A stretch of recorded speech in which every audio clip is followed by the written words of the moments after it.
अस्सलाम वालेकुम students. Online student परेशान ना होना। आप जानती हैं शेरोज साहब को अक्टूबर आ गया। अक्टूबर की आज कौन सी तारीख है? अच्छा, मेरा बर्थडे मंथ भी यही है, तो हम दोनों के लिए लकी है। आपका इंशाल्लाह मैरिज मंथ होगा, मेरा बर्थडे मंथ होगा। जी, आपकी बर्थडे भी अक्टूबर में है। लो भाई, आज टीचर्स डे भी है। मैं आपको सलूट करता हूँ, मैं आपको सलूट करता हूँ। बहुत शुक्रिया, बहुत शुक्रिया, बहुत शुक्रिया। असल में टीचर बनते हैं अपने स्टूडेंट से। जब उसके स्टूडेंट्स बहुत अच्छे होते हैं ना, तो फिर टीचर भी मेहनत कर ही लेता है। कल मैं बात कर रहा था, इस दफ़ा हमें जो टीएस मिले हैं, मुझे राइस की हिस्ट्री में इतने अच्छी क्रीम टीएस की कभी नहीं मिली थी। बेस्ट स्टूडेंट्स जो कॉलेज के थे वो माशाल्लाह इस वक्त टीएसशिप में आए हुए हैं। Best students, best students. तो ये अल्लाह की तकसीम होती है, मेहरबानी होती है। जब अल्लाह पाक ऐसे असिस्टेंट्स जो हैं वो नवाज दे, तो इंशाल्लाह अल्लाह पाक हमारे सारे असातिज़ा को कामयाबी दे, हमारे स्टूडेंट्स को कामयाबी दे, क्योंकि स्टूडेंट्स की कामयाबी से ही टीचर्स की कामयाबी होती है। और मैं अपने असातिज़ा को भी इसी लाइव कवरेज में शुक्रिया अदा करता हूँ कि आप लोगों की मेहनत और आप लोगों की दुआओं से आज आपका स्टूडेंट यहाँ पर मौजूद है। अल्लाह पाक मेरे तमाम असातिज़ा को लंबी उम्र भी दे, सेहत वाली ज़िंदगी दे और दीन दुनिया की सारी कामयाबियाँ अता फरमाए। आमीन सुम्मा आमीन। हम कह रहे थे इंटेंजिबल एसेट। बेटा, होता क्या है कि मेहमान आए, खाना पक गया और ऐन वक्त पे सैफू घर पे नहीं है और रोटियां दस्तरखान पे नहीं है, तो फिर किसे भगाएंगे? किसी बच्चे को भगाएंगे। देखो सैफू आखिरी दफ़ा कहाँ पाया गया। ठीक है, इंटेंजिबल एसेट्स आए, इंटेंजिबल एसेट का पूरा स्टैंडर्ड बन गया। मेरे सारे बच्चे बच्चियों ने स्टैंडर्ड तैयार भी कर लिया। अब हम बैठे तो एकदम ख्याल आया, ओए होए होए होए होए, ओए वेबसाइट भी तो एक इंटेंजिबल एसेट टाइप चीज़ है यार, उसके मुतालिक तो बात ही नहीं हुई। अब हमने आईएसबी को कॉल किया, आईएसबी। उसने कहा जी अंसारी साहब, यार वेबसाइट तो तुम्हारे पूरे स्टैंडर्ड में नहीं है। उसने कहा यार भूल गया। क्या हो गया? भूल गया, स्किप कर गया, जहन नहीं बना। जब हम स्टैंडर्ड बना रहे थे, वेबसाइट इतनी पॉपुलर इंटेंजिबल एसेट नहीं था। हमने कहा अब क्या करें? कहता है नो प्रॉब्लम, नो प्रॉब्लम। कैसे? पुराने ज़माने में जब काफ़िले चला करते थे तो पीछे एक तो साथी बैग पे रहा करते थे। काफ़िले जब अगले डेस्टिनेशन पे पहुंचते थे, ये पिछले डेस्टिनेशन से निकला करते थे। कोई सामान ना रह गया हो, कोई बच्चा ना रह गया हो, कोई और चीज़ ना गुम हो गई हो, ये वाइंड अप करते हुए जाते थे। ऐसे ही आईएसबी के पीछे एक उनकी कमेटी होती है, स्टैंडर्ड इंटरप्रिटेशन कमेटी, SIC। क्या? तो लिखें SIC कौन होती है? SIC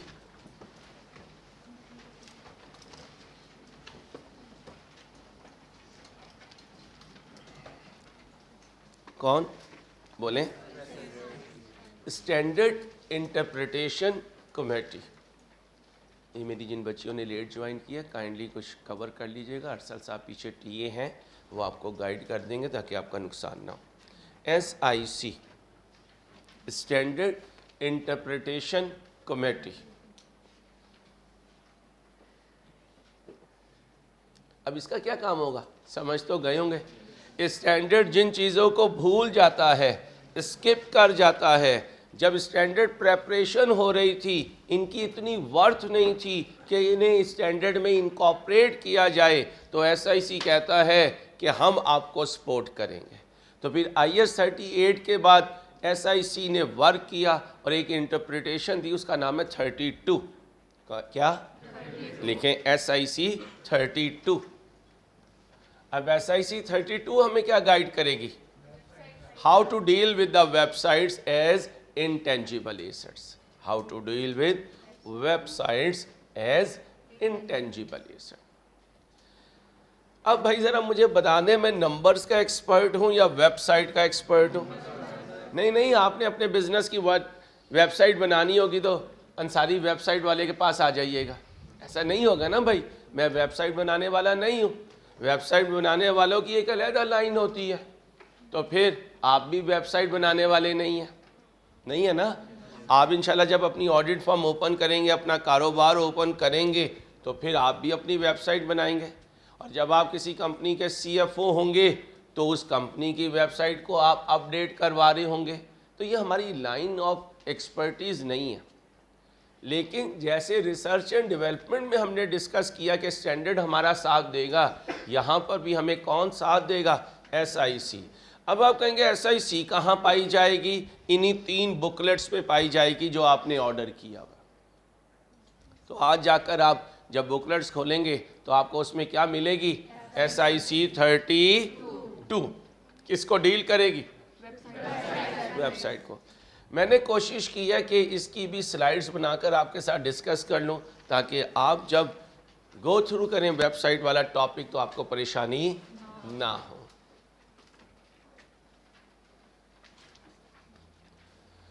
वेबसाइट एक इंटेंजिबल एसेट के तौर पे लूँगा, या मैं उसको सेपरेटली परचेज करूँगा, या खुद से उसको इंटरनली जनरेट करूँगा। अगर अपने रिसोर्सेज को यूज़ करके वेबसाइट डेवलप कर रहा हूँ तो इंटरनली जनरेटेड है, और अगर किसी से बनवाई है पैसे देकर तो ये सेपरेटली परचेज्ड है। रिकग्नाइज एज, वैसे भी जो चीज़ हम खरीदते हैं उसका बड़ा मेजर चांस है कि उसे हम इंटेंजिबल एसेट बन लेंगे। इंटरनली जनरेटेड होगी तो 2 पॉइंट हैं, एक एक्सटर्नल असेस है और एक what mean by external assess. मेरे बिजनेस की वेबसाइट है, आप सारे वहाँ पर पहुँच सकते हैं। कस्टमर्स हैं, कोई और पोटेंशियल कस्टमर है, कोई विजिटर है, वेब पे बैठा हुआ है, उसने सर्च करनी है, कर ले, नो प्रॉब्लम। ये क्या है? पब्लिकली अवेलेबल है, पब्लिक एट लार्ज उसको असेस कर सकती है। What do mean by internal assess? सिर्फ प्राइवेसी लगाई हुई है, आपने चेक एंड बैलेंस और कोड पासवर्ड लगाए हुए हैं, और ऑर्गेनाइजेशन के जो पर्सनल है, ऑर्गेनाइजेशन के जो पर्सनल हैं, जो एम्प्लॉइज हैं, या जिनको आपने पासवर्ड दिया हुआ है, सिर्फ वो इसको असेस कर सकते हैं। ठीक है। इंटरनल असेस में आप क्या करते हैं? To show entities, policies, to show customer detail, to show information relevant to person. कोई मीटिंग कॉल करनी है, आप ये पुट कर सकते हैं इंफॉर्मेशन। एम्प्लॉइज़ के लिए कोई पॉलिसीज़ हैं वर्क स्टेशन की, वो पुट कर सकते हैं। अपने कस्टमर की लिस्ट को पुट कर सकते हैं, सप्लायर की लिस्ट को पुट कर सकते हैं। आपके टैक्स डिपार्टमेंट्स हैं, आपके बैंक्स हैं, उनकी इंफॉर्मेशन यहाँ एम्प्लॉइज़ के लिए पुट कर सकते हैं। लेकिन यहाँ फिर एक पासवर्ड दिया जाता है, और सिर्फ रेलिवेंट जो अथॉरिटी होती है वो उसको असेस कर सकती है। और असेस के भी लेवल हो सकते हैं, डिफरेंट लोगों को आप डिफरेंट असेस जो है वो अवेलेबल करेंगे। एक्सटर्नल असेस से पहले इसको देख लें। अगर इंटरनल असेस के लिए आपने इंटरनली जनरेट किए to be recognised as an asset if criteria is, ये क्राइटेरिया इज मेट जो है ये आप बताएंगे या स्टैंडर्ड बताएगा? और यहाँ SIC बताएगा। कौन बताएगा? SIC बताएगा। एक्सटर्नल असेस 2 तरह की होंगी बेटा, और से पहले मैं प्लेस कर दूं फिर आपको समझाता हूं। एक एक्सटर्नल असेस होती है कि मेरा और आप जैसा विजिटर साइट पर गया और जाकर उसने गो थ्रू किया और उसको बिजनेस के मुतालिक इंफॉर्मेशन मिल रही है। पेप्सी पीने को दिल चाह रहा है, जाइए यार वेबसाइट पे ऑर्डर करें, एक पेप्सी भेज दें सर अंसारी को। नहीं भेजेंगे ना? इसका मतलब पेप्सी की साइट पर जाकर मैं एक बॉटल का ऑर्डर नहीं कर सकता। KFC की साइट पर जाकर मैं एक जिंगर का ऑर्डर कर सकता हूं। इसका मतलब है पेप्सी ने जो अपनी वेबसाइट बनाई हुई है वो किसके लिए है? For promotion and advertisement of entity products and master paints हैं, पेन हैं। इस तरह की अगर आपने असेस दी हुई है, सिर्फ ये इंफॉर्मेशन आपकी वेबसाइट पर अवेलेबल है, आप वेबसाइट के थ्रू ऑर्डर नहीं प्लेस कर सकते, सर्विस नहीं ले सकते, तो इसे एक अलहदा कैटेगरी समझा जाता है। और अगर आप वहाँ पर अपने प्रोडक्ट या सर्विसेज बेच रहे हैं, लाइक दराज है, पाकवीज है, ज़मीन.com है, ये एक डिफरेंट असेस है। कोरोना के बाद ज़माने के अंदाज बदल गए। वो दिन दूर नहीं जिस दिन पेप्सी की वेबसाइट पे भी आप क्लिक करेंगे और 2 मिनट के बाद आपको चिल्ड कोक मिल जाएगी, पेप्सी मिल जाएगी। पहले बहुत सी ऑर्गेनाइजेशन सिर्फ प्रमोशनल और एडवर्टीज़मेंट के पर्पस से वेबसाइट बनाती थी, लेकिन कोरोना ने ऑनलाइन बिजनेस को इतना पॉपुलर किया कि इवन राइस जो है वो कोरोना से पहले ऑनलाइन सर्विसेज नहीं देता था, कोई भी कॉलेज नहीं देता था। कोरोना ने एक ड्रास्टिक चेंज की, अब किसी भी कॉलेज की साइट पे जाएं तो वहाँ पर जाकर आप ऑनलाइन जो है वो एडमिशन ले सकते हैं, वहाँ पर सर्विसेज दी जा रही हैं और मुख्तलिफ ऑर्गेनाइजेशंस प्रोडक्ट्स भी बेच रही हैं। मेरे अपने बहनोई हैंग टैंक में थे कोरोना में, तो आउटलेट्स बंद हो गए। फर्स्ट टाइम उन्होंने हैंग टैंक वालों ने ऑनलाइन अपना बिज़नेस शुरू किया, उसके बाद से उनका ऑनलाइन बिज़नेस जो है वो ज़्यादा सेल दे रहा है और जो उनके फ़िज़िकल आउटलेट्स हैं वो कम सेल प्रोड्यूस कर रहे हैं। तो कोरोना जहां बहुत ज़्यादा तबाही लेकर आया, वहां पर कुछ बिजनेसेस के लिए नए आइडियाज़ भी लेकर आया। और ई जो आपका आउटलेट है, ई जो आपका बिजनेस है, ये डे बाय डे क्या होता जा रहा है, इंक्रीज होता जा रहा है। अब हमारे फिजिकल में स्टूडेंट्स अगर 200, 250, 300 बैठा हुआ है तो ऑनलाइन में वो हज़ारों बैठा हुआ है। ऑनलाइन में स्टूडेंट ज़्यादा होता है, फिजिकल का स्टूडेंट कम होता है। और लाहौर क्योंकि हाई कॉस्ट प्लेस हो चुकी है, इसलिए अक्सर लोग जो दूसरे शहरों में हैं वो कोशिश करते हैं कि आर्टिकल्स पे लाहौर जाएंगे उससे पहले हम अपने ही नेटिव टाउन में बैठ के, होम टाउन में बैठकर अपनी स्टडीज़ को कंप्लीट करेंगे। तो दो तरह की असेस है, एक असेस में सिर्फ एडवर्टीज़मेंट जारी है, नो हाउ जारी है आपके बिज़नेस की, और दूसरी तरफ आप उसी साइट को यूज़ करके बिज़नेस भी जनरेट कर रहे हैं। अगर आप सिर्फ प्रमोशन के लिए कर रहे हैं तो क्या एक्सपेंस, इवन आपने इंटरनली जनरेट किया लेकिन एक्सपेंस बनाएंगे। अगर वहाँ से बिज़नेस जनरेट कर रहे हैं to be recognised as an intangible asset if criteria is met. Criteria मैं आपको बताऊंगा, इस पे आपने फोकस नहीं करना। कौन हमें इसके मुतालिक गाइडेंस दे रहा है? तो ये सारा मैं कहाँ से बनाकर लेकर आया हूँ? SIC 32 से, SIC 32 से। वेबसाइट की डेवलपमेंट, अब किसी बंदे के पास गए और उसे क्या कहा, यार वेबसाइट की क्या करनी है, डेवलपमेंट करनी है, या मैंने अपनी टीम को बुलाया, आप मेरी टीम के मेंबर हैं, IT स्पेशलिस्ट हैं, मैंने कहा यार वेबसाइट डेवलप करनी है, ठीक है। अब वेबसाइट की डेवलपमेंट में और उसकी पूरी वर्किंग में 4 एक्टिविटीज़ इन्वॉल्व होती हैं। पहली देखें क्या है, अच्छा SIC ने रिसर्च नहीं बोला, ये मैं खुद लिख कर लेकर आया हूँ। उसने क्या बोला है, उसने प्लानिंग बोला है। ये मैंने आपको समझाना था कि उस वेबसाइट डेवलपमेंट की जो प्लानिंग स्टेज है वो हमारी आम इंटेंजिबल एसेट की रिसर्च स्टेज है। तो मैं एक्सटर्नली बाय कर रहा हूँ या खुद डेवलप करने की कोशिश कर रहा हूँ, डेवलप करने की कोशिश कर रहा हूँ। इसलिए सबसे पहले क्या करूँगा, प्लानिंग, रिसर्च नहीं बोलना, ये समझने के लिए प्लानिंग, प्लानिंग के बाद डेवलपमेंट, डेवलपमेंट के बाद साइट रन होगी, साइट रन के बाद अदर एक स्टेज है कि यहाँ पर भी कुछ एक्टिविटीज़ परफॉर्म हो रही होती हैं। मैं फिर बता रहा हूँ, आप वेबसाइट बनाना सीखने नहीं आए मेरे से, और ना मुझे बनानी आती है, ठीक है।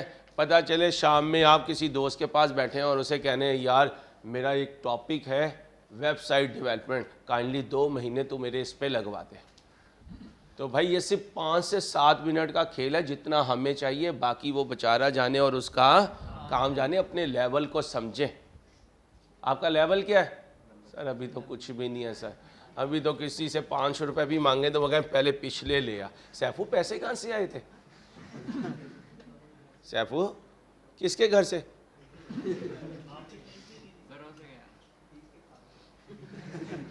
मोटू अगर मेरी फीस में से तूने पैसे मारे हुए ना तो आज यहाँ खून की नदियाँ बह जाएंगी। मैं बताता हूँ तुझे बात ऐसी है, बुला यार हामिद साहब को बुलाएं। डेवलपमेंट हो रही है, एप्लीकेशन एंड इंफ्रास्ट्रक्चर। अब इंफ्रास्ट्रक्चर ये नहीं होता बेटा, आपको पता ही है कि बिल्डिंग तैयार हो रही होगी। वेबसाइट भी एक एरिया होता है, एक स्पेस होती है, एक डोमेन होती है, उसके पैरामीटर्स आप बना रहे होते हैं कि इन पैरामीटर्स में इतनी स्पेस चाहिए मुझे मेरी वेबसाइट की। जितना मैक्रो बिजनेस होगा और जितना उसने एक्सटर्नल लोगों के पास इंफॉर्मेशन डिलीवर करनी होगी, इतनी स्पेस आपको ज़्यादा रिक्वायर्ड है, और जितना छोटा माइक्रो बिजनेस है उतनी स्पेस भी आपको कम रिक्वायर्ड है, और स्पेस के हिसाब से आप ये होस्टिंग बाय कर रहे होते हैं। डेवलपमेंट में एक और फेस है जियोग्राफिकल डिज़ाइन डेवलपमेंट। इसमें क्या है, आपने अपने वेबसाइट की डिज़ाइनिंग देखनी होती है। कुछ वेबसाइट्स आई कैचिंग होती हैं, कहते हैं यार बड़ी आई कैचिंग वेबसाइट थी यार, मैं वेबसाइट में गया, वेबसाइट में ही गुम हो गया। सैफू, आपने ऐसी किसी वेबसाइट पे नहीं जाना, इसलिए आप राइस की वेबसाइट विजिट नहीं करेंगे, क्योंकि वहाँ पे आपको सारे मौलवी नज़र आ रहे होंगे। आपने कहना यार जाओ यार काम करो। मुझे एक दिन जाहिद साहब कहते हैं अंसारी साहब कल्चर बदल ना ले। मैंने कहा क्या बदल लें? कहता है यार बच्चों को एक मूवी दिखाते हैं। मैंने कहा जाहिद जो कल्चर राइस का है ना, हम इसी पर रहते हैं, अल्लाह ने इसी में हमारे लिए बड़ी इज्जतें रखी हुई है, तो अपने कल्चर को हमने चेंज नहीं करना। बाकी कभी कभार मैं भी गाना सुन ही लेता हूँगा, कभी मैं भी कोई गज़ल सुन ही लेता हूँगा, लेकिन अपनी ऐसी बातों को लोगों में प्रमोट करना अच्छी बात नहीं है। तो आप भी कभी कोई गाना वाना सुनें, कोई मूवी देखें, तो कोशिश करें अपने तक ही रखें, बजाय इसके कि हम इसके साथ लोगों को विटनेस बनाए हुए। आज मैंने, कौन है वो जो आपका फेवरेट है, क्या यार वो, ये यार ये 3 हीरो जो इंडिया में बहुत बेचारे इसके मोदी के अगेंस्ट चलते रहते हैं, हाँ, शाहरुख खान, सलमान खान और आमिर खान, ये लोग जो हैं ये वहाँ पे बहुत बेचारे मशहूर भी हैं, लेकिन सुना है कि बहुत ज़्यादा इन पर प्रेशर भी है। हर दूसरे दिन इन्हें कहा जाता है जाओ इंडिया से पाकिस्तान वापस चले जाओ। वहाँ के मुसलमान बेचारे ऐसे ही हैं। एक वो ओवैसी साहब हैं पॉलिटिशियन, उन पे भी लोग बहुत ज़्यादा जो है वो प्रेशर डालते हैं। तो दुआ किया करें पूरी दुनिया के मुसलमान जो हैं आज़ादी से ज़िंदगी गुजार सकें, सुकून से ज़िंदगी गुजार सकें। इसके बाद क्या हो रहा है भाई, अब लोगों ने अपनी जुल्फ़े सही करनी शुरू कर दी। यार हम ही तो हैं वो खान, भाई साहब इधर आ जाए, ठीक है। What do mean by content development? भाई साहब वेबसाइट पे सिर्फ तस्वीरें नहीं लगती, अंदर मटेरियल भी लगता है। उस मटेरियल को क्या कहते हैं? वेबसाइट का कंटेंट। और कंटेंट जो है वो अच्छा होना चाहिए, प्रोफेशनल होना चाहिए। और कंटेंट राइटिंग भी बहुत पॉपुलर एक प्रोफेशन बन चुका है, और वेबसाइट की कंटेंट राइटिंग जो है बड़ा मेजर पॉइंट है आजकल की मॉडर्न एनवायरनमेंट में। रिसर्च, अब यहाँ पे साइंटिस्ट नहीं होगा। जब कभी सैफू जब मरी नहीं गया था तो हम क्या पढ़ रहे थे? रिसर्च। ये वापिस आया, फिर हम क्या पढ़ रहे हैं? रिसर्च। ये समझा होगा साइंटिस्ट जो हैं वो वेबसाइट की क्या करेंगे? रिसर्च करेंगे। नहीं भाई, वेबसाइट की रिसर्च कौन नहीं करेगा? साइंटिस्ट नहीं करेगा। साइंटिस्ट की एक अलहदा लाइन है। तो जैसी बिजनेस की इंडस्ट्री होती है वैसे ही उसकी रिसर्च टीम होती है, ठीक है। और रिसर्च का मतलब यहाँ क्या है? प्लानिंग। तो प्लानिंग में एक एक्टिविटीज़ होंगी, उन एक्टिविटीज़ पे रिसोर्स कंज्यूम होंगे, रिसोर्स कंज्यूम होंगे तो उसकी अकाउंटिंग एंट्री होगी, और हो सकता है कोई एक्सेप्शन पॉइंट भी हो, SIC कोई अजम्पशन भी लेकर चल रही हो। एक्टिविटीज़ याद कर लें, ये आपने याद रखनी है। कहाँ लिखी हुई है ये एक्टिविटीज़?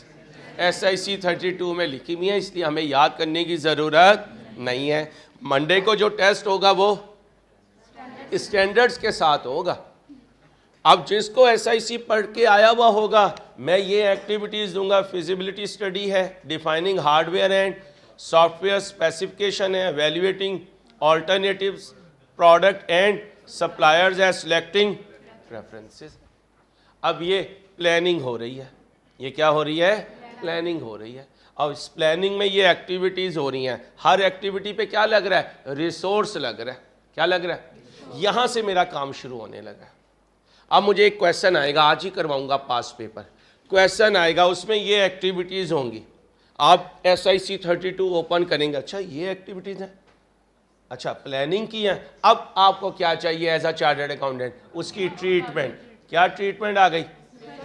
रिसर्च एक्सपेंस डेबिट करूंगा या प्लानिंग एक्सपेंस डेबिट करूंगा, और कैश को, और इसके लिए SIC ने कोई एक्सेप्शन रूल नहीं बना। ये है मेरा काम, ये है मेरा काम। अब जब मैं न्यूमेरिकल करवाऊंगा तो वो हमसे ये कहानियां नहीं पूछेगा। वो एज अ चार्टर्ड अकाउंटेंट हमें कहेगा यार इंटेंजिबल एसेट्स का नोट बनाना है। उस नोट में आज एक नया इंटेंजिबल आएगा, उसका नाम क्या होगा? वेबसाइट। वेबसाइट होगा। ओके हो गया। तो कल जहाँ तक पहुँचे थे नोट में, बात उससे आगे जाएगी, लेकिन क्योंकि एक नया इंटेंजिबल एसेट आना था इसलिए ये एरिया पहले मैं आपके साथ डिस्कस कर रहा हूँ।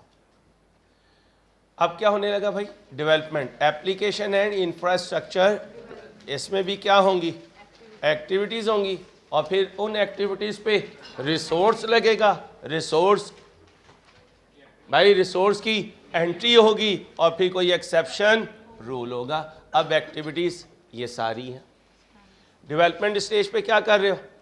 Obtaining a domain name, developing operating software, operating system and server software. What do mean by server? Server क्या होता है? सर्वर एक बहुत बड़ा कंप्यूटर होता है, समझने के लिए ऐसे करें क्योंकि हम आईटी स्पेशलिस्ट नहीं हैं। एक बहुत बड़ा कंप्यूटर होता है जिससे हम सब कंप्यूटर्स को क्या दे रहे होते हैं? लाइंस दे रहे होते हैं। अब बताएं सर्वर जो है ये सर्वर कहाँ गया? ये आ गया सर्वर।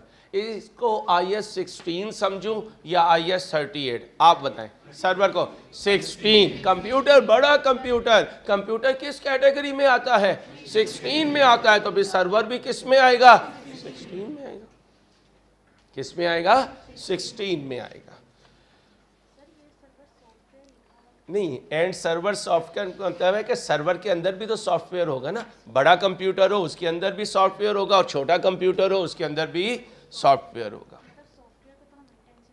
मैंने उस दिन भी बताया था, आपने उस दिन भी पूछा था, याद आ गया? क्या कहा था? अगर इनएविटेबल है तो 16 में जाएगा, पोर्टेबल है तो 38 में जाएगा। ओके हो गया। Developing code for the applications, installing developed applications on the web server, stress testing. अभी तुम्हारा रिजल्ट आएगा इंशाल्लाह, आएगा 8 बजे ICAP की साइट का लग पता जाएगा। अगर बैठ गई तो वो स्ट्रेस बर्दाश्त नहीं कर सकी। अक्सर होता है आप दूसरे मुल्क में खड़े हुए होते हैं, नादरा वाले आपका फेस आईडी या थंब आईडी या कोई और आईडी जो है वो वेरीफाई नहीं करते। क्यों? नादरा की साइट बैठ गई, वो स्ट्रेस बर्दाश्त नहीं कर सकी। तो जब वेबसाइट बन जाती है फिर उस पर ट्रैफिक को पुट किया जाता है, ये देखने के लिए ये कितना लोड एट अ टाइम उठा सकती है। इसे कहते हैं स्ट्रेस टेस्टिंग। ICAP का रिजल्ट वाले दिन बाज़ दफ़ा पठा बैठ जाता है, बाज़ दफ़ा स्ट्रीमलाइन रहता है। तो फिर जब आप IT स्पेशलिस्ट से अपनी वेबसाइट डेवलप करवाते हैं तो उसकी स्ट्रेस टेस्टिंग भी होती है कि अगर बहुत ज़्यादा ट्रैफिक एट अ टाइम आ गई तो फिर आपको कहीं प्रॉब्लम तो नहीं होगी। और अक्सर आप देखें चांद रात वगैरह पे ये जितने बैंक्स हैं इनकी ऑनलाइन ट्रांजैक्शंस स्टॉप हो जाती हैं, काम नहीं करता सर्वर। क्या हो रहा होता है? बहुत ज़्यादा ट्रैफिक अगर इंटरनेट बैंकिंग की चली जाए तो स्ट्रेस टेस्टिंग जो है वो उनकी नाकाम हो जाती है। तो जितनी अच्छी ऑर्गेनाइजेशन होगी उतनी उसकी वेबसाइट पे स्ट्रेस टेस्टिंग जो है वो पॉजिटिव रहेगी। जी भाई, अब आ जाए अकाउंटिंग ट्रीटमेंट जो हमारे मतलब की चीज़ है। अगर क्राइटेरिया मीट हो गया, intangible asset CWIP debit cash, और अगर क्राइटेरिया मीट ना हुआ तो बुरी वाली डेवलपमेंट, अच्छी वाली डेवलपमेंट। रूल वही है लेकिन इन एक्टिविटीज़ को याद कौन रखेगा? आप याद रखेंगे। इनकी कोई डिटेल एवेल्युएशन करने की ज़रूरत नहीं है। हम R2 में इसको देख रहे हैं, हम एज अ प्रोफेशन इसको नहीं देख रहे बेटा। इसलिए मैं कह रहा हूँ कुछ बच्चे इस पर बहुत टाइम लगाना शुरू कर देते हैं। नहीं, स्टैंडर्ड की अच्छी रीडिंग आपके बहुत से मसाइल को हल कर देगी और मंडे को पता लग जाएगा कि आपने स्टैंडर्ड पढ़ा था या नहीं पढ़ा था। ठीक है, आज मैं उसका टेस्ट बना लूँगा इंशाल्लाह। 2-2.5 दिन पहले हम टेस्ट बना लिया करेंगे ताकि आपको उस वक़्त पता हो कि आपने क्या पुट किया है और स्टूडेंट इसको कैसे लेकर चल रहे हैं। जी जी, ए में ही है, उसके बैक पे लिखी हुई है SIC। आप सुने भाई, जितनी वेबसाइट होती है ना उतना उसमें पिक्टोरियल इमेज ज़्यादा होना चाहिए। क्यों? क्योंकि आइज़ जो है वो पिक्चर को ज़्यादा कैच करती हैं, जो नरेशन होती है उसको कम कैच करती हैं।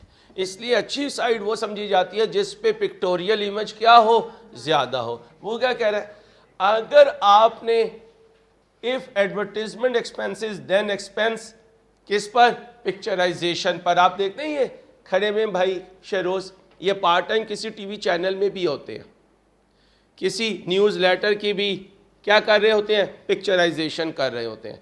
वो क्या कह रहा है? SI 32, आपने जितनी तस्वीरें उतरवाई उस पर जितना खर्चा हुआ, क्या कहा आपने, जितनी तस्वीरें उतरवाई उस पर जितना खर्चा हुआ, तस्वीर उतरवाने पे जितना खर्चा हुआ उसे क्या समझोगे, उसे एक्सपेंस समझोगे। लिखो ये एग्जाम फोकस पॉइंट 2 दफा पूछ चुका।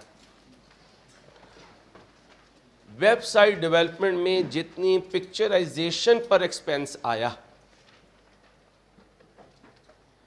जितनी पिक्चराइजेशन पर एक्सपेंस आया, ये स्टिल भी हो सकती है और ये वीडियो भी हो सकती है। ठीक है भाई, वीडियो भी इसी में शामिल है। वेबसाइट डेवलपमेंट में जितना भी पिक्चराइजेशन पर एक्सपेंस आया, इसको क्या समझेंगे हमेशा, बोलिए एक्सपेंस समझेंगे। बाकी सारे को क्या समझ रहे हैं, इंटेंजिबल एसेट समझ रहे हैं। लेकिन जितना पिक्चराइजेशन पर, मूवी मेकिंग पर, वीडियो मेकिंग पर खर्चा आएगा, इस सारे को आप क्या समझेंगे, एक्सपेंस समझेंगे। अब क्या हो गया भाई, ग्राफिकल डिजाइन डेवलपमेंट। कोई वेबसाइट वाला स्टूडेंट जिसका भाई या वालिद साहब इस लाइन में हो, वो यही समझ रहे होंगे अंसारी साहब आप इस काम में भी आने लगे हैं तो आप रिलैक्स रहें, हम इस काम में नहीं आ रहे, ये तो मेरे सारे CFOs बैठे हुए हैं। ये तो माशाल्लाह ऊंची उड़ानों वाले बच्चे हैं, इस तरफ इनका ध्यान नहीं है। लेकिन ये भी बड़ा पॉपुलर बिजनेस चल रहा है आजकल, ये भी बता दूं मैं आपको। सोशल मीडिया मार्केटिंग में अगर आपको 8-10 क्लाइंट्स मिल जाते हैं तो आप माशाल्लाह एक चार्टर्ड अकाउंटेंट जितनी मंथली इनकम कमा रहे होते हैं। मेरी आजकल 1-2 लोगों से बातचीत चल रही है, सोशल मीडिया हमारा राइस का इस वक्त जो है प्रॉपर्ली कंट्रोल्ड नहीं है, तो वो जो कोटेशन मुझे दे रहे हैं आप सोच के हैरान रह जाएंगे, यार इतने पैसे ये लोग कमा रहे हैं। अब ये ना साइड चेंज कर लो सैफू, ठीक है, इसी साइड पे रहना है आपने।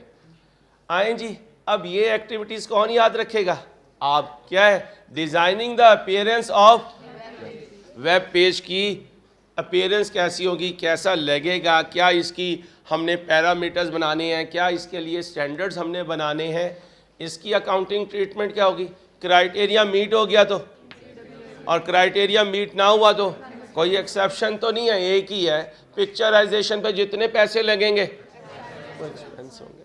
और ये बड़ा मेजर अमाउंट होती है, क्योंकि वेबसाइट पे जितनी आप मूव करेंगे आपको बहुत ज़्यादा पिक्चर्स नज़र आती हैं, बहुत ज़्यादा वीडियोस नज़र आती हैं, वो सारा खर्चा किस में जाएगा, एक्सपेंस में जाएगा। अब क्या हो रहा है, कंटेंट डेवलपमेंट। भाई बेटा पाते नहीं, कंटेंट डेवलपमेंट के लिए क्योंकि इंटरनेशनल लैंग्वेज जो है वो इंग्लिश है, इसलिए ज़्यादातर कंटेंट राइटिंग के लिए आपको एक प्रोफेशनल चाहिए और जिसकी इंग्लिश भी बहुत अच्छी हो, ताकि वो आपको प्रॉपर कंटेंट जो है वो डेवलप करके दे सके। एक्टिविटी क्या है, creating, purchasing, preparing and uploading information on the website before the completion of websites. अब कंटेंट राइटिंग हो रही है, बाज़ दफ़ा आप अपने हाउस से करवा लेते हैं और बाज़ दफ़ा आप इसके लिए फ्री लॉन्सर हायर कर लेते हैं जो आपको ये काम करके देते हैं। अकाउंटिंग ट्रीटमेंट, फिर वही पॉइंट है, क्राइटेरिया मीट हो गया तो एसेट है, क्राइटेरिया मीट ना हुआ तो एक्सपेंस है। बुरी वाली डेवलपमेंट, एक्सेप्शन, फिर वही है, पिक्चराइजेशन पे जितना पैसा लगेगा उसे क्या करोगे, एक्सपेंस आउट करोगे।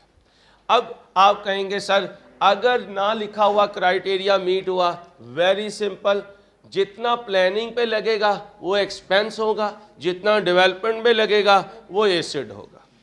लेकिन डेवलपमेंट फेज में अगर क्वेश्चन साइलेंट हुआ तो अच्छी वाली डेवलपमेंट, डेवलपमेंट फेज में अगर क्या बोला, क्वेश्चन साइलेंट हुआ तो कौन सी डेवलपमेंट बेटा, अच्छी वाली डेवलपमेंट। और अच्छी वाली डेवलपमेंट को क्या करेंगे, कैपिटलाइज करेंगे, अच्छी वाली डेवलपमेंट को कैपिटलाइज करेंगे। ले भाई वेबसाइट तो हो गई तैयार, अब क्या होगा भाई, अब वेबसाइट ऑपरेट करेगी, यानी जिस मकसद के लिए बनाई है उस मकसद के लिए उसको आपने ऑपरेटिव कर दिया, तो कह सकता हूं अवेलेबल फॉर यूज हो गई भाई, अवेलेबल फॉर यूज हो गई। तो अब जितने खर्चे हो रहे हैं वो कैपिटलाइज नहीं हो सकते। पहले दिन का लेक्चर याद करें, कैपिटलाइजेशन सीज हो जाती है जब इंटेंजिबल एसेट अपनी वर्केबल लोकेशन एंड या दूसरे लफ्जों में अवेलेबल फॉर यूज हो जाए। लिखा हुआ भी है operating expenses once website is available for use. अब ये ऑपरेटिंग एक्टिविटीज, ये इनकी ट्रीटमेंट और ये एक्सेप्शन, ये हैं सारी एक्टिविटीज। कौन सी? Operating activities. कौन सी एक्टिविटीज? क्या क्या है? Updating graphics and revising content. Content एक लिखा था, बाद में उसे रिवाइज करना पड़ सकता है। आपने कोई ग्राफिक जो है वो इस्टेब्लिश किया था, बाद में उसे अपडेट कर रहे हैं। Adding new functions, features and content, registering the website with search engine. अब ये सर्च इंजन्स क्या होते हैं जी? गूगल वगैरह। और इसके लिए बाकायदा एक टीम होती है जो SEO करते हैं, search engine optimisation.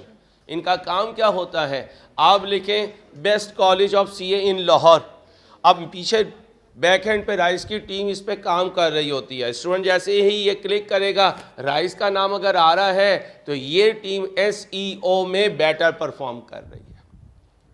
Search engine optimisation का ये भी बाकायदा एक डिटेल लाइन है, लेकिन ये ऑल ऑफ अ सडन कोई की प्रेसिंग से नहीं होता। इसके लिए एटलीस्ट 6 महीने की ज़रूरत होती है, फिर आपका search engine optimisation upper level पे आ रहा होता है। और जितना आप इसको इग्नोर करते हैं उतना फिर ये सर्च इंजन में आपका नाम नीचे जा रहा होता है। ओके, आगे बैकिंग अपडेट होता है। बैकिंग जिसे कहते हैं, या डाटा का बैकअप ले लो। रिव्यूइंग सिक्योरिटी, असेस कर लीजिए, एक्सेस नहीं है, assess analysing usage of the website. Accounting treatment, operating expense debit और कैश। अब आपके पास हार्ड एंड फास्ट रूल है। मंडे को पेपर आया, टेस्ट आया, टेस्ट में आपको ये एक्टिविटी दी। अब आपने देखना है कि मैंने इसे क्या करना है, इसे एक्सपेंस आउट करना है, मैंने इसे कैपिटलाइज नहीं करना। If any operating expense meet the criteria it will capitalise same as in IAS। कोई बच्चा बच्ची मुझे ये पॉइंट रिवाइज करवा सके? वेरी गुड, वेल डन, शाबाश, गुड शॉट। भाई जिंदगी चल रही है किसी एसेट की, आगे जाके उस पर कोई खर्चा किया, रिपेयर, मेंटेनेंस या ओवरहॉलिंग, और उसने 5 में से कोई एक नतीजा दे दिया। अब इस एक्सपेंस का राइट है कि इसे कैपिटलाइज किया जाए, यूजफुल लाइफ इंक्रीज हो जाए, आउटपुट इंक्रीज हो जाए, क्वालिटी इंक्रीज हो जाए, कैपेसिटी इंक्रीज हो जाए, या प्रोडक्शन टाइम। शाबाश, वेल डन जी। वो रिप्लेसमेंट में तो यही पॉइंट नहीं होता ना, वो तो एक कंपोनेंट आ रहा होता है। आप ये कह सकती हैं कि कंपोनेंट की जो रिप्लेसमेंट है वो भी कैपिटलाइज होती है, और जो पुराना कंपोनेंट होता है उससे जो पैसे आते हैं उसको अदर इनकम कहते हैं। ठीक है। और FAR 1 में इनकम एंड एक्सपेंडिचर में जब रिवर्स बैक करके वो अल्फ़ाबेट्स ढूंढे थे तो हमने एक एसेट को स्क्रैप में बेचा था, उसकी स्क्रैप वैल्यू को हमने अदर इनकम समझा था। बातें आपने याद रखनी है, करवाया हुआ मैंने है। ठीक है। अब ये ना कहना याद भी आप रखें। ठीक है भाई, मैं बताता हूँ तुम्हें। यस सर बेटा, 2 मिनट वेट करें ज़रा। अदर, ये बिल्कुल लास्ट में है, इसका मतलब ऑपरेशंस भी शुरू हो चुके हैं। उसके बाद अगर कोई अदर एक्टिविटीज़ हो, क्या क्या है? इनएफिशिएंसीज का मतलब waste, loss, penalty, fine, correction, adjustment. लिख लें, इनएफिशिएंसीज इन चीज़ों में होती है। Waste, fines, penalties, corrections, errors, adjustments. ये सारे अगर कोई खर्चे हुए तो इन्हें क्या करेंगे? बोलें भाई, ये देखें ट्रीटमेंट इनकी, इन्हें भी क्या समझेंगे? एक्सपेंस समझेंगे। यहां पर ध्यान से सुन लीजिएगा। If in a case selling admin general directly attributable, then, ये हमने सीखा भाई, डायरेक्टली एट्रीब्यूटेबल हुए तो कैपिटलाइज करेंगे। ये एक्सपेंसेस है, एक्सपेंस आउट होंगे। किसी के साथ लिख दिया कि डायरेक्टली एट्रीब्यूटेबल है टूवर्ड्स योर वेबसाइट डेवलपमेंट, या वेबसाइट्स के लिए डायरेक्टली एट्रीब्यूटेबल है, तो क्या कर देंगे? कैपिटलाइज कर देंगे। अभी पास पेपर से ये सारी बातें आपको करवाऊंगा। ये ले आ गया पास पेपर। यहाँ से हम चार्टर्ड अकाउंटेंट्स की गेम शुरू होती है। वो हमारा एक्सपर्ट एरिया नहीं है, तो जो हमारा एक्सपर्ट एरिया ना हो उसमें क्या करते हैं भाई साहब, क्या करते हैं, उसमें हम जाकर अपने स्टैंडर्ड को ओपन करते हैं। मैं यहाँ से चला जाऊँ लेट से केपी में, और केपी के किसी शहर में चला जाऊँ, तो क्या वो मेरा नॉन एरिया है, मेरा होम टाउन है? वहाँ मैं लोगों से पूछ के चलूँगा या मैप ऑन कर लूँगा। ऐसे ही मेरे बच्चों, जब कभी आप ऐसे एरिया में जाएं जो चार्टर्ड अकाउंटेंट की एक्सपर्टीज़ का एरिया नहीं है, you have to take help from your standards. Standard को पढ़ना सीखें। वीकेंड पे आपने इस स्टैंडर्ड को, उसे कहते हैं ना कि छान मारना है, यार इसमें कहाँ का ऐसी बातें हैं जो एज अ चार्टर्ड अकाउंटेंट मेरी एक्सपर्टीज़ नहीं है। और सर मंडे में उन पॉइंट्स पर ज़रूर खेलेंगे। सर की आंखों में शरारत नज़र आ रही है, समझ गए भाई? तो 10-15% हर टेस्ट जो है वो स्टैंडर्ड से एज इट इज़ उठाऊंगा, ताकि आई कैप के पेपर में जब आप स्टैंडर्ड खोलें तो आप यही कहें यार सर अंसारी का कोई टेस्ट सॉल्व कर रहे हैं। समझ आ गई? चलो क्या बनाना है, पढ़ो। कहाँ गया भाई? In accordance with the requirements of IFRS prepare a note on intangible asset for inclusion in ZL financial statement for the year ended 31/12/18 in respect of above। आप समझ तो गए होंगे, इसका मतलब है अंसारी साहब पिछले सारे इंटेंजिबल्स के साथ आज आप क्या मर्ज करने लगे हैं? आप वेबसाइट मर्ज करने लगे हैं। और वेबसाइट के लिए पिछला 1 घंटा जो मैंने बोला है वो अप्लाई होगा। उसकी एप्लीकेशन कैसे होगी? क्वेश्चन नंबर 5 है, हमारी राइस की बुक का पेज 56 है, आई कैप की बुक में ये एग्जाम्पल 25 है, ऑटम 19 में ये क्वेश्चन आया था, पेपर की शीट पर इसका नंबर 8 था और इसके कितने मार्क्स थे? 15 मार्क्स थे। Your time starts now. ध्यान से करें। आए भाई क्वेश्चन पढ़ते हैं। ओ भाई साहब क्वेश्चन पढ़ते हैं। Zinc Limited ZL, a broadcasting company, uses revaluation model for subsequent measurement of its intangible assets wherever possible. Following information pertains to ZL intangible asset. आगे क्या कह रहा है? On 1 जनवरी 2018, हमने कब का नोट बनाना है? 31/12/18 को ZL bought an incomplete research and development project from BTech at its fair value of 90 million। जी भाई, इन प्रोसेस R&D खरीदूं तो ये मेरा एसेट है। कितने का खरीदा? ये ओपनिंग बैलेंस है या बाय किया? बाय किया। नाम क्या? अब खामोश बेटा। R&D क्या नाम रखूं? Opening balance 0। ये बाकी लवाजमात आपने ऐसे ही तैयार करने होते हैं, ठीक है? अब बताएं, सेपरेटली एक्वायर किया, इंटरनली डेवलप किया, बिजनेस कॉम्बिनेशन में आया? सेपरेटली एक्वायर किया। कितने का? 90 का। अभी तक यहाँ पर हो। The purchase price was analysed as follow. ये 30 एंड 60 कितना बन गया? 90। Subsequent expenditure incurred on this project, यानी R&D पर फर्दर रिसर्च लगाई और फर्दर डेवलपमेंट लगाई। जो रिसर्च लगाई, इधर जो बच्चा बोल रहा है प्लीज बेटा, अच्छा नहीं लगता। डेवलपमेंट पे कितना लगाया? कब से लगाया?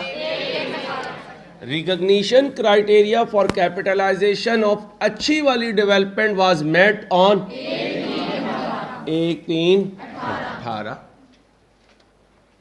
और खर्चा कब से किया? 1/1/18। क्राइटेरिया मीट हुआ 1/3/18। अब देखूंगा कहां तक गया।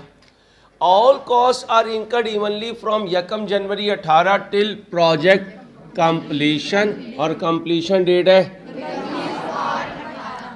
इसका मतलब 31/8/18 को कैपिटलाइजेशन स्टॉप होगी। इस पूरे पीरियड में खर्चा 48 डिवाइडेड बाय 8, ज़रब 2 कर दें, ज़रब 6 कर दें और इसको 8 कर दें। ये जो 2 आएगा ये क्या है? कितना बुरी वाली डेवलपमेंट, कितना बना? ये बुरी वाली डेवलपमेंट है, और ये अच्छी वाली डेवलपमेंट। तो ये क्या बन गया, CWIP कितने से 30, और CWIP नहीं बना क्योंकि क्या हो गया, कंप्लीट हो गया। क्या हो गया, कंप्लीट हो गया। तो इंटेंजिबल एसेट। भाई साहब मैं फिर आपसे रिक्वेस्ट कर रहा हूँ मेरे बच्चे, प्लीज़ प्लीज़ प्लीज़।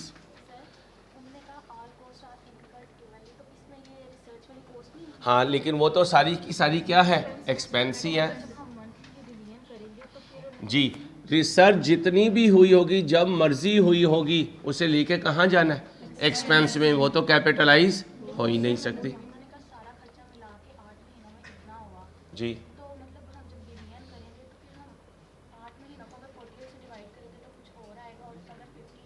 58 से कर नहीं सकते ना, क्योंकि इसने कैपिटलाइज होना ही नहीं है। ये देखे मैंने पढ़ने से पहले ही कह दिया, जितनी भी तुम इनकर हुई हो तुम सारी कौन हो, और तुम जीपी में से माइनस होगी। तो रोला डेवलपमेंट का है बुरी वाली अच्छी वाली, रिसर्च हमेशा बुरी वाली होगी। इट इज़ एक्सपेक्टेड, कौन बच्चा यार, प्लीज़ यार रिक्वेस्ट कर रहा हूँ, रिक्वेस्ट है आपसे। It is expected that newly developed technology will provide economic benefit to ZL for next 10 years. इसका मतलब है कैपिटलाइज करेंगे 10 years पर। पहले कितना लगाया था और अब कितना आया, टोटल हुआ, और लाइफ है 10 साल। तैयार कब हुआ, यानी 1/9। तो फिर क्या करूँगा, 4/, कितना बना, मैं अकेला तो नहीं हूं, ओके हो गया। 8:45 पे मुझसे मिल लीजिएगा। आगे दो वेबसाइट आ गई, पहले इसको फिल कर दीजिए सारे बच्चे, जिन्होंने नहीं किया वो भी कर दें। आराम से 2 मिनट दे रहा हूं, करवाऊंगा आपसे ही R2 में काम, क्योंकि सारा कुछ करके आए हो। सिर्फ नए कॉन्सेप्ट मेरे से लेने हैं, पुराने खुद अप्लाई करने हैं, फिर R2 तैयार होगा आपका इंशाल्लाह। जल्दी कर दें जल्दी। अब बताएं 36 कहाँ लिखूं, बिजनेस कॉम्बिनेशन में सेपरेटली एक्वायर्ड या इंटरनली डेवलप्ड, कितना हो गया। डिस्पोजल बताएं 120। अब हासिलपुर वाली R2 में अपने मूड में आई है। अब आंसर बताना शुरू हो गई है, शाबाश खुश रहो। ओपनिंग बोलो, ड्यूरिंग द ईयर, टोटल करो, ब्रैकेट लगा दो, इम्पेयरमेंट इसका हुआ है, no no no, carrying value. अच्छा बाज़ दफ़ा इंसान को खुद भी यकीन नहीं आता, R2 मैं पास पेपर सॉल्व कर रहा हूँ, ना ना ना मैं ख्वाब देख रहा हूँ। क्यों, पास पेपर के साथ हमने मार्केट ने क्या टैग लगाया हुआ है, ये तो काम ही टीचर्स का है।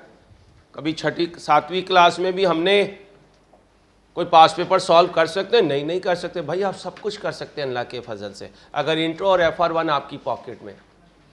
मैंने आपसे वादा किया था कि R2 आपको सबसे ज़्यादा आसान लगेगा इंशाल्लाह। और सिर्फ है उसमें तो मौजें ही मौजें होंगी। ये चाहे 3 दिन के बजाय 6 दिन के लिए मरी हो आए, दोस्तों से मिला है अपने, चाहे एक आधा साथ भी लिया ना भाई साहब, और वो साथ डुगडुगी और रस्सी भी होनी चाहिए, ठीक है, खेलता रहेगा वो दोस्त आपका यहाँ पर हमारे साथ। आपने जवाब देना है ये बच्चियाँ पागल हैं या नहीं, ये जवाब देना है आपने क्लास से पहले, तैयार है ना। 31/12/18 को ZL received offer of 170 million for developed technology. ये क्या है, फेयर वैल्यू, रिकवरेबल अमाउंट। मैं कहाँ पे खड़ा हूँ, तो इसका मतलब पहले ही मैं कम खड़ा हूँ, कोई इम्पेयरमेंट लॉस नहीं, कोई इम्पेयरमेंट लॉस नहीं हो सकता। ठीक, आगे 31/12/18 को ZL ने लॉन्च की है अपनी website for online streaming of TV shows, movies and web series. Online streaming दे रहे हैं, तो बताएं कौन सी वेबसाइट है, सिर्फ प्रमोशनल एक्टिविटी के लिए या कारोबार के लिए भी, कारोबार लेने के लिए भी, ऑर्डर लेने के लिए भी, सर्विस देने के लिए। ऑनलाइन स्ट्रीमिंग का मतलब ऑनलाइन अवेलेबल है ये काम आपको, आप टीवी शोज देख सकते हैं, मूवी देख सकते हैं, वेब सीरीज देख सकते हैं। ओके हो गया। अब जाएं PDF पे, PDF पे जाएं। अगर आपने सेल एंड सर्विस के लिए वेबसाइट डेवलप की हुई है तो उसकी ट्रीटमेंट बनाएं। अहमद भाई, दानिश मियाँ नहीं नज़र आ रहे, इतने पीछे यार। जाएं भाई, बोले भाई बुक खोल लें, बुक में भी लिखा हुआ है। क्या करूँगा इसे? कैपिटलाइज करूँगा। इंटेंजिबल एसेट डेबिट और बैंक क्रेडिट। आगे देखें क्या कह रहा है। The website content is also used to advertise and promote. कहता है प्रमोशन के लिए भी है और कारोबार लेने के लिए भी है, 2 in 1 चल रहा है। अब राइस की साइट प्रमोशन के लिए भी है और ऑनलाइन स्टूडेंट जो है वहाँ उस साइट पे जाकर एडमिशन भी ले सकते हैं। The website content is also, ये तो हो गया। The website was developed internally, internally develop कर रहा हूँ, ठीक है। अब 4 phase, planning, development, operation, other, यही 4 है ना, मेरे साथ है ना। And met the criteria for recognition as an intangible asset. कहता है क्राइटेरिया मीट हो गया। क्राइटेरिया मीट हो गया तो मैं जो प्लानिंग स्टेज के एक्सपेंसेस हैं उन्हें होए वाह भाई वाह हासिलपुर, इसका जवाब मुझे मिल गया। आगे बाकी की बच्चियों का सोचता हूँ। बोलो बच्चियों क्या करूँ? एक्सपेंस आउट करूंगा। प्लानिंग स्टेज के सारे एक्सपेंसेस को, डेवलपमेंट के सारे एक्सपेंसेस को कैपिटलाइज करूंगा। मां सवाए पिक्चराइजेशन, वो एक्सपेंस आउट करूंगा। ऑपरेटिंग एक्टिविटीज को एक्सपेंस आउट करूंगा और अदर एक्टिविटीज को भी एक्सपेंस आउट करूंगा। कोई डायरेक्टली एट्रीब्यूटेबल एक्सपेंस हुआ तो कैपिटलाइज करूंगा। ओके। और इन एक्टिविटीज में अगर plant, machine, equipment, furniture, fixture, computer, vehicle वगैरह यूज हुए तो उन्हें IS 16 में लेकर जाऊंगा। क्वेश्चन साइलेंट हुआ तो जो सॉफ्टवेयर होगा वो इनएविटेबल होगा कंप्यूटर के लिए, उसको भी IS 16 का पार्ट बनाऊंगा और PPE में लेकर जाऊंगा। अगर क्वेश्चन ने खुद बोला कि पोर्टेबल सॉफ्टवेयर है तो फिर उसको इंटेंजिबल में डील करूंगा। भाई कोई नई बात नहीं है जी। जी, डेप्रिसिएशन इसमें आएगी, ठीक है। और अगर कोई किराए पे लेकर आए हैं तो उसका किराया भी आएगा, ठीक है। चलो भाई, ये तो लाइसेंस आ गया। अब इधर आ जाए भाई, PDF ओपन कर लें या बुक ओपन कर लें। अंडरटेकिंग फिजिबिलिटी स्टडीज, रिसर्च नहीं बोलना, प्लानिंग। क्या करूं? एवेल्युएटिंग ऑल्टरनेटिव प्रोडक्ट, क्या करूं? Expense of acquisition of web server, IS 16, PPE capitalise करूंगा, लेकिन इंटेंजिबल में नहीं। नोट किसका बना रहा हूं? इंटेंजिबल का बना रहा हूं। Acquisition cost of operating system of, question silent है तो PPE, क्वेश्चन साइलेंट है तो PPE। Registration of domain names, जी भाई डेवलपमेंट का फेस है तो क्या करूंगा? इंटेंजिबल। क्या कहूंगा? इंटेंजिबल। स्ट्रेस टेस्टिंग जाके देखें, intangible, intangible. Designing the appearance of web pages, बोले बोले इंटेंजिबल। PDF देख के आराम से बता सकते हैं, no issue. Development cost of new content related to online streaming, बोले भाई जी भाई इंटेंजिबल। जाके देखें भाई, जाके देखें, डेवलपमेंट कॉस्ट जो है वो इंटेंजिबल। अब आ जाए, अब ध्यान से, क्या हो रही है? एडवर्टाइजमेंट हो रही है। किसके लिए? प्रोडक्ट के लिए। क्या करूं? Expense out. एडवर्टाइजमेंट कॉस्ट कभी कैपिटलाइज नहीं हो सकती। फिर क्या हो रही है? किसकी? वेबसाइट की। ये भी क्या होगी? एक्सपेंस आउट होगी। 20। अच्छा देखें, ICAP का पास पेपर है। ICAP ने स्ट्रेट अवे लिखा। क्यों लिखा? ICAP को पता है कि ये जो हमारे मेंबर्स हैं they are expert of numbers, not for the development of website. इसलिए ये ना समझना सर इसमें बारीकी आ गई तो हम क्या करेंगे, एक और पास पेपर लेकर आऊँगा, ऐसे ही बताएगा। काम क्या है? SIC की स्टेप्स आपको याद हो यार, कौन कौन सी एक्टिविटी ने कैपिटलाइज होना है और किसने एक्सपेंस आउट होना है। इस पर आपकी इन डेप्थ नॉलेज की रिक्वायरमेंट नहीं है बेटा, ठीक है। आए भाई, ओपनिंग बैलेंस बताएं। ओपनिंग बैलेंस 0 है। बिजनेस कॉम्बिनेशन में आया, सेपरेटली एक्वायर किया, नो, इंटरनली डेवलप किया। कितना? 20। डिस्पोजल तो नहीं हुआ, 21। अब ज़रा देखें, लाइफ बता रहा है वेबसाइट की। जी भाई, एक मिनट भाई, ज़रा सब्र। 31/12/18 को लॉन्च किया है, इसका मतलब अवेलेबल फॉर यूज़ 31/12। लिखें एग्जाम फोकस पॉइंट।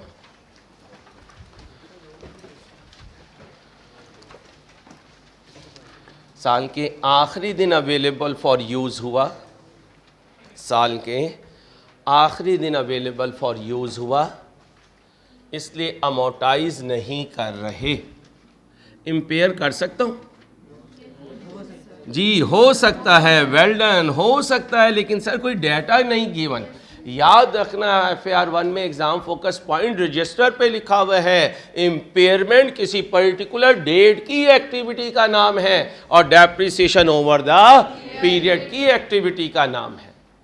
लिख लो, दोबारा भूल जाओगे। अमोर्टाइजेशन ओवर द पीरियड होती है, इम्पेयरमेंट और रीवैल्यूएशन बोले ऑन स्पॉट होती है। इसके लिए किसी पीरियड के होने की ज़रूरत नहीं है। आखिरी दिन इंट्रोड्यूस किया, आखिरी दिन ही उसका पट्टा बैठ गया, तो वेबसाइट क्या हो गई? इम्पेयर हो गई। तो लिखने, अमोर्टाइजेशन ड्यूरिंग द पीरियड होती है, इम्पेयरमेंट और रीवैल्यूएशन ऑन द स्पॉट होती है, पॉइंट इन टाइम होती है। इस तरह समझ लें, पॉइंट इन टाइम। और डेप्रिसिएशन और amortisation over the time. Canning amount बता दीजिए, 21 हो गई। लाइसेंस पर आ जाए, लाइसेंस पर। जी भाई, जी डेप्रिसिएशन उसने बताई नहीं है। जब नहीं बताई तो हम नहीं कर सकते। या तो वो लाइव बताता तो मैं उसकी डेप्रिसिएशन यूज़ करता, ज़रूर करता, लेकिन डाटा ही नहीं है। सिर्फ उसने ख़रीदने का बताया है, तो मैंने कह दिया भाई IAS 16 में ले जाओ। अगर डेप्रिसिएशन की डिटेल बताता तो जितनी डेप्रिसिएशन मेरे इस पीरियड में होती वो मैं इस इंटेंजिबल एसेट की कॉस्ट में ऐड करता। इवन कोई सर्वर किराए पर लाता, अपना ना ख़रीदता, तो उसका किराया इंटेंजिबल की कॉस्ट में ऐड करता। वेबसाइट की कॉस्ट में टेंजिबल एसेट्स का किराया और उसकी डेप्रिसिएशन आएगी अगर डाटा अवेलेबल हुआ। लिख लें चाहे इसको भी एग्ज़ाम फोकस पॉइंट। अगर इंटेंजिबल एसेट्स की, अगर टेंजिबल एसेट्स की डेप्रिसिएशन या किराया, अगर टेंजिबल एसेट्स की डेप्रिसिएशन या किराया क्वेश्चन में गिवन हो या डिटर्मिनेबल हो, टेंजिबल एसेट की डेप्रिसिएशन या किराया अगर क्वेश्चन में गिवन हो या डिटर्मिनेबल हो, यानी डिटर्मिन कर सकते हैं, तो इसको इंटेंजिबल की कॉस्ट में ऐड करेंगे। जन्नत में कैसे जाएंगे? छोटी छोटी नेकियां इकट्ठी करते रहेंगे इंशाल्लाह और अल्लाह का फजल मांगते रहेंगे। R2 में पास कैसे होंगे? छोटे छोटे टेस्ट देते रहेंगे, अल्लाह का फजल मांगते रहेंगे। जो बच्चा ये कहे यार 100 पूरे एक ही दफ़ा तैयार करूंगा तो ये पागल है और इस पागल को पत्थर मारने चाहिए। और फिर जो बचाने आए और कहे कि मेरे पागल को पत्थर से ना मारो, उसे भी पत्थर मारने चाहिए क्योंकि उसने ही बिगाड़ा है। कोई कहे ना कोई पत्थर से ना मारे मेरे दीवाने को, तो आपने पकड़ के ना उसे भी 2 मारने हैं क्योंकि तुम ही बिगाड़ने वाले हो इसे। चलो जी बच्चे, वो आप आई मैडम, आप सुबह बताया करें, मैं हाजिर हूँ जी, हुक्म करें। अच्छा, बहुत शुक्रिया, थैंक यू वेरी मच। आइए, ये 16 और 7 कितने हो गए भाई? 23 हो गए। ये है कॉस्ट। लाइफ में अज्यूम कर रहा हूँ 23 साल है, तो 1 साल की डेप्रिसिएशन 1 आ गई। लेट से मैंने 6 महीने के लिए इस्तेमाल किया, 6/12 कितना आया? 0.5। ये पॉइंट इस 21 में ऐड हो जाता। 21 की जगह 21.5 इंटेंजिबल की कॉस्ट होती, क्योंकि ये दोनों क्या है? पीपी हैं। पीपी डेप्रिशिएट हुआ, डेप्रिशिएट तो पूरे साल हुआ, मैंने कितने पीरियड के लिए इस्तेमाल किया? 6 महीने के लिए। 6 महीने की डेप्रिसिएशन इसमें ऐड हो जाएगी। आपके पास पैसे नहीं थे, आप सर्वर किराए पे ले आई और इस पीरियड के लिए जो कैपिटलाइजेशन पीरियड है इसके लिए आपने किराया दिया 1.5। अब ये किराया जाकर इंटेंजिबल की कॉस्ट में ऐड हो जाएगा, क्योंकि किराए की रीज़न कौन है? Intangible asset. जी वही है इंट्रो में इन्वेंट्री के टॉपिक में हमने कहा था कि अगर कोई एसेट किसी दूसरे एसेट को बनाने में इस्तेमाल हो तो उसकी डेप्रिसिएशन नए बनने वाले एसेट की कॉस्ट में ऐड होती है। किया हुआ आपने सब कुछ है, यहाँ तो मैं सिर्फ पैसे बना रहा हूँ। सारी मेहनत कहाँ कर चुका हूँ? इंट्रो में। थोड़ी बहुत मेहनत FR1 में, यहाँ sukoon.com है, यहाँ कोई टेंशन नहीं है, मुझे रिलैक्स बैठा हूँ मैं। क्यों? मुझे पता है सारा कुछ आपको बताया हुआ है, बस उस पर तड़का लगाना है नया। अम्मा सर्दियों में साग रोज़ बनाती हैं, एक ही दफ़ा बना के रख लेती हैं, एक ही दफ़ा बना के रख लेती हैं। फिर जब वीकेंड पे आप जाते हैं, अम्मा साग को निकालती हैं, देसी घी गरम करती हैं, उस पर प्याज डालती हैं और आपकी खिदमत में पेश कर देती हैं। तो यही मैं कर रहा हूँ। ओके, तो क्या करो? अपनी पिछली नॉलेज को हर वक्त अपने पास रखो। 280 घंटे हैं आपके पास मेरे, 280 घंटे। 100 इंट्रो के, 180 FR1 के, कितने घंटे हैं? 280। वो 280 हर रोज़ लेकर आया करो। भाई खामोश हो उमर, ज़ाया हो जाएगा। 280 घंटे रोज़ साथ लेकर आने। साथ लेके आने का मतलब ये ना हो आप आ रहे हो पीछे पूरी लाइन आ रही हो, सर ये 280 घंटे ले आया हूँ मैं। मीन के सारी नॉलेज एट अ टाइम आपके माइंड में होनी चाहिए और वक्त आने पर रिप्रोड्यूस भी होनी चाहिए। कभी कौन अंसारी साहब सो रही है? कौन? नॉलेज। ठीक है, आ जाओ। खामोश, कहाँ गए? ड्यूरिंग का मतलब बता दें, भूल गया।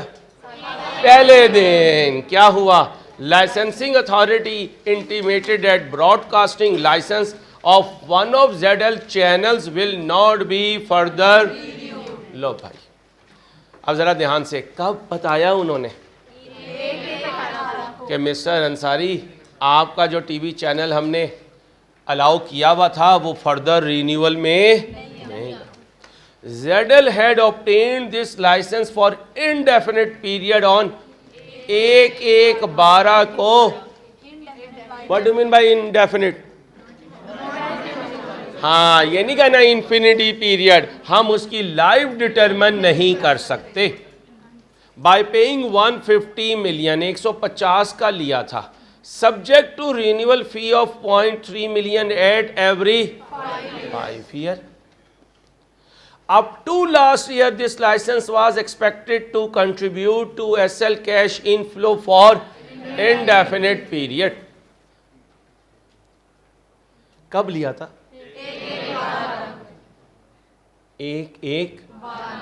5 साल का पूरे हुए होंगे। 12, 13, 14, 15, 16, हाँ 31/12। रिन्यूअल कब करवाया होगा? 1/1/17 को। बुरी खबर कब आई? 1/1/18 को। बुरी खबर ना आती तो कब रिन्यू करवाता? 17, 18, 19, 20, 21, 31, 12, 21 को। यहाँ अब रिन्यूअल नहीं होगा तो यहाँ से चल के यहाँ तक थी कितनी लाइफ? 5 साल। कितनी गुजार ली? 1 साल। कितनी बाकी? 4 साल। डेप्रिसिएशन लेनी है 31/12 को, लेकिन लाइफ लेनी है 1/1/18 को। अब जो बच्चा यहाँ खड़े होकर लाइफ लेगा 31/12/18 को, उसे 3 नजर आएगा, लेकिन हमें क्या नजर आएगा? तो कितनी लाइफ बाकी है? 4 साल बाकी है। कितनी लाइफ बाकी है? 4 साल बाकी है। अब ध्यान से जवाब देना, 12 में कितनी अमोर्टाइजेशन लगाई होगी? इनडेफिनिट। 13 में, 14 में, 15 में, 16 में, 17 में नहीं।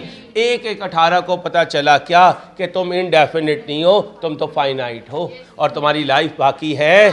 कितनी फिगर को पकड़ूंगा? और कितने साल की डेप्रिसिएशन लगा दो। एक मिनट ओपनिंग में पड़ा हुआ है, जल्दी से लगाएं, ज़रा ट्राई करने तो फिर आता हूँ बच्चों दोबारा, जल्दी करें, जल्दी, टाइम कम है।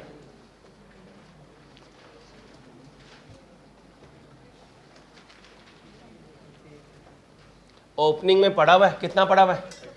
150। बच्चे आपकी बात का जवाब देता हूँ, 2 मिनट वेट करें प्लीज़। 0 0 0 150 0 4 से डिवाइड कर दें, 37 पॉइंट टोटल कर दें, अब ब्रैकेट लगा दें। ओके हो गया भाई, यहाँ तक ओके हो गया। अब आगे चलता हूँ, कितनी WDV पे खड़ा हुआ है? 112.5। आगे चलें। ये कॉपी भी करते हैं, ये जो मैं कीड़े मकोड़े मारता हूँ, ये कीड़े मकोड़े ही सही चीज़ है, ये तो हर कोई बना लेगा अगर ये कीड़े मकोड़े मारने आ गए तो। समझ आ गई? चलो, एज ऑन 31/12/18 साल के आखिरी दिन अमोटाइज कर चुका हूं। The recoverable amount of this licence was assessed as 105। Impairment होगी? कैसे, कितने पे खड़े हो, कहाँ पहुंचना है? 100 डायरेक्ट करना सिखाता हूँ। यहाँ क्या लिखूँ, यहाँ क्या लिखूँ? 105। ओपनिंग इम्पेयरमेंट नहीं है। 150 में से 37.5 गए, 112 और 105 में डिफरेंस 7 पॉइंट। यहाँ ऐसे ही रखना क्योंकि अकुमुलेटेड इम्पेयरमेंट लॉस है, यहाँ लाकर ब्रैकेट लगा दो। बड़े हो जाओ यार, ज़रा लेवल होना चाहिए तुम्हारा। आप जो बच्चे कहने सर वर्किंग में शो कर दें इम्पेयरमेंट लॉस, चलो मैं कह रहा हूँ वर्किंग नंबर 1, इसलिए कि घर जाके भूल जाओगे बेटा। WDV इम्पेयरमेंट लॉस, और यहाँ क्या है? Recoverable amount. रिकवरेबल अमाउंट बताएं। 105। WDV 150 माइनस 37.5, 112.5 कहाँ पे चला गया? 105 पे चला गया, कितना गिरा? 7.5। ये इम्पेयरमेंट लॉस है। और अकेला तो नहीं हूँ, बन गया नोट? चलें जी, मेजरमेंट बेसिस बताएं। कॉस्ट मॉडल है, cost model, cost model, cost model,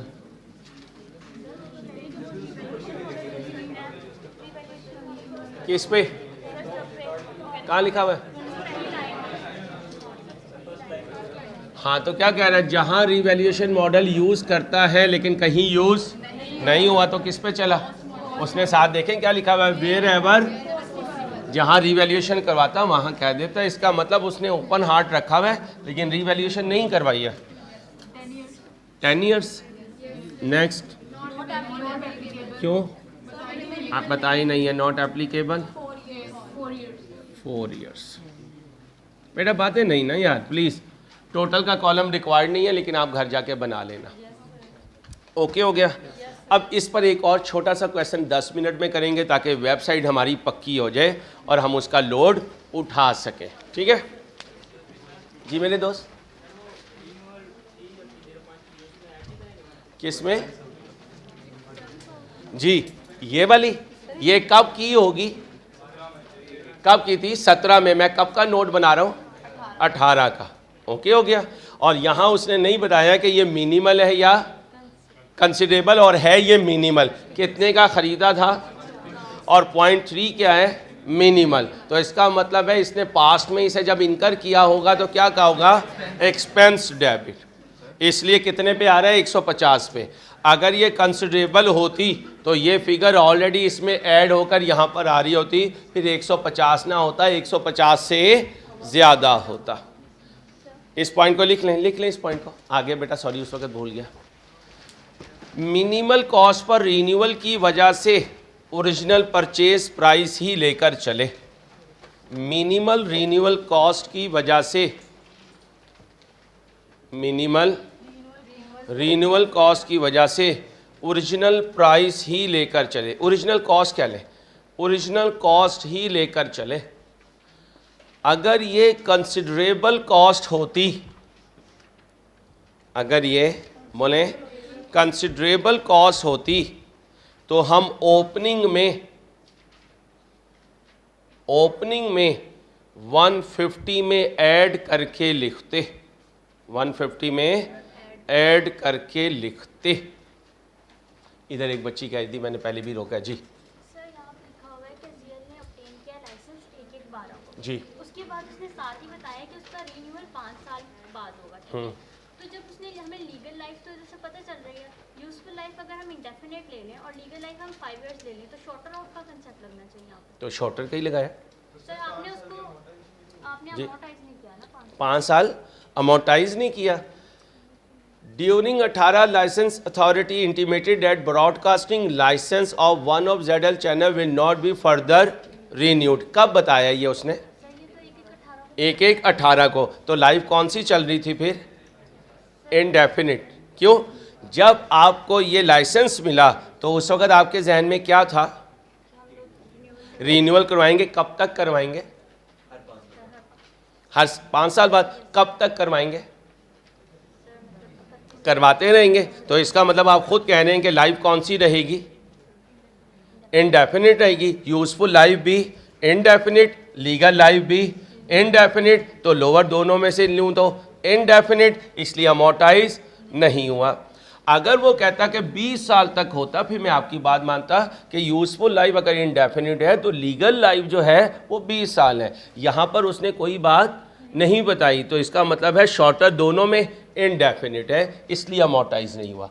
और जब उसने हमें रिस्ट्रिक्ट कर दिया, हमने अमोर्टाइजेशन भी शुरू कर दी। सर आपने जो अभी पॉइंट लिखा है, मुझे इससे मतलब मुझे समझ नहीं आ रहा। हम लोग पहले इस तरह करते थे कि आपने कहा ना कि 150 में ऐड कर देंगे हम लोग को, तो हम लोग तो उस दिन खड़े होकर ये सोच ही नहीं रहे कि हमने रिन्यू करवाना है। मिनिमल कॉस्ट है तो नहीं, मिनिमल कॉस्ट नहीं, अगर कंसिडरेबल, ठीक है जी आपने कंसिडरेबल कॉस्ट जी, बिल्कुल सही। तो हम तो उस दिन खड़े होकर ये सोच नहीं सोच रहे। तो जिस दिन अब हम रिन्यू करवाएंगे उस दिन वाली कॉस्ट हाँ, अब इनडेफिनिट भी तो साथ है ना बेटा। आपने जो क्लास में एग्जांपल की थी उसमें लाइफ 4 साल थी, 4 साल अमोर्टाइज करके आप 0 पे आ चुकी थी। आज आप अमोर्टाइज नहीं करनी तो कहाँ पे खड़ी हुई हैं? 150 पे। आज 150 पर आपने फिर 50 लगा दिए, तो अब कितना हो गया? 200। आप वाली बात जब होती, जब शुरू के सालों में क्या हो रहा होता? अमोर्टाइज। फिर मैं कहता कि जिस दिन मैंने रीन्यूअल करवाया ये सारी तो फुली डेप्रिशिएट हो चुकी, अब मेरी बुक्स में एसेट कितने पे आ रहा था? 0 पे। फिर से मैं ये 50 लेकर चलता। लेकिन इनडेफिनिट लाइफ ने इसे किस पे रखा? 150 पे। इसी पर आकर मैंने फर्दर दे दिए। अब दोनों को क्या कर दूंगा? क्लब कर दूंगा, और यहाँ पर फिगर 150 में ऐड होकर आ रही होगी। मिस मुझसे कहेगा जी प्लीज़ जी लिख लीजिए। Intangible asset IS 38। Thank you miss. बच्चों तुम्हें मैंने सुबह अनाउंस कर दिया था, ठीक है? चलो अब एक क्वेश्चन छोटा सा और कर दो, फिर तुम आज़ाद हो। बोलो कि लब आज़ाद है।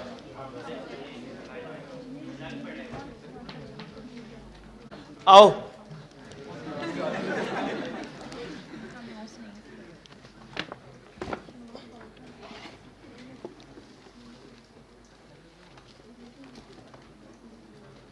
कितना तुम्हें शौक है ना मुझसे दूर भागने का, हैं? कितना शौक है। ये 5-5 मिनट तुम्हें याद आएंगे जब तुम इंशाल्लाह टॉप 3 फॉर्म्स में जाओगे। चलो भाई देखो, ओए बच्ची इधर देखो, रिक्वायरमेंट पढ़ो। Compute the cost of the for, भूल गया इनिशियल मेजरमेंट का मतलब। किस कॉस्ट पर पहली दफा डेबिट करना है, और रिकॉग्निशन क्राइटेरिया कब रिकॉग्नाइज करना है, कब रिकॉर्ड करना है। सब्सिक्वेंट मेजरमेंट सब्सिक्वेंट करवा दिया, पिछले में इनिशियल भी करवाया, वो जो 21 आया है वो इनिशियल था। ऐसे ही हम इसकी कैलकुलेशन करेंगे। आज ट्राई कीजिएगा, कल इंशाल्लाह यहीं से आगे चलेंगे। अल्लाह हाफिज़।